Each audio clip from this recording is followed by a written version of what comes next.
Souvent, quand on me dit c'est un vieux con, je dis non, c'est un jeune con qui a vieilli. Regarde le chemin quand tu te trouves à la fin. Et c'est un peu le voyage que je vais vous faire faire avec aussi un autre chemin qui se met en route et qui peut faire peur. Le premier voyage, c'est ce qui se passe dans les EHPAD aujourd'hui. Hein, ce scandale qui a été révélé avec toute son horreur, ces subventions détournées qui font qu'il n'y a pas les moyens et qu'on n'a jamais contrôlé, bien sûr, ces groupes. Mais on sait, les riches, ils font de l'évasion, hein, c'est romantique, fiscale, ou ils font de la triche fiscale, mais ils ne sont pas contrôlés. Mais bon, c'est pas le sujet. Le sujet, c'est que cette maltraitance, cette façon d'être revue comme une charge, comme un objet, eh bien, remonte à beaucoup plus loin.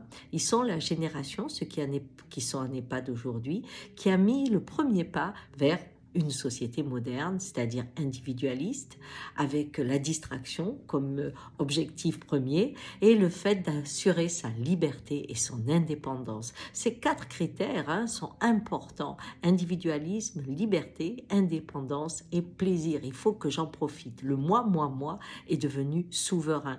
Ce qui fait que la famille est devenue lourde à porter, toxique pour beaucoup, et il faut couper. Il y a le maître mot pour arriver à ça, il faut couper. Alors bon, on arrive à cette situation. Moi, ce dont je vais vous parler, c'est qu'il y a un chemin qui est en train de se créer aujourd'hui pour les personnes de ma génération et puis les générations d'après, même celle de Monsieur Macron peut-être. En tout cas, ce chemin est assez effrayant parce qu'aujourd'hui, nous savons tous que si on ne bouge pas, eh bien, nous allons aller vers un moment extrêmement difficile, voire une catastrophe, même une extinction peut-être de l'espèce dans les quelques dizaines d'années qui arrivent.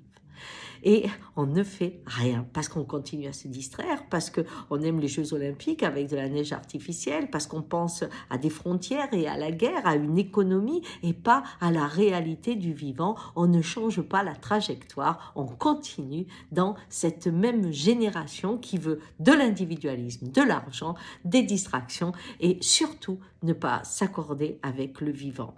Et vous pensez que quand dans une dizaine d'années, les générations vont se retrouver face à des situations de violence impossibles, avec un manque de beaucoup de choses, vous croyez vraiment que ceux qui ont fermé les yeux pour danser vont être aimés?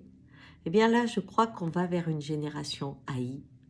Et cette haine va être virulente, parce qu'au moment où il faudra partager le monde avec les richesses que nous aurons détruites, eh bien, cette pauvreté, il va falloir pouvoir trouver un bouc émissaire. Et ce monde qui a continué à rêver va être lapidé.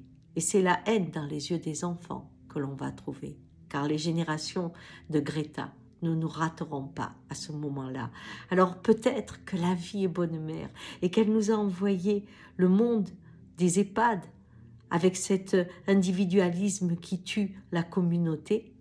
Eh bien peut-être qu'elle va vous réveiller et que demain vous saurez bouger pour que la haine ne soit pas le chemin, la fin d'une vie où on a beaucoup dansé. Ciao.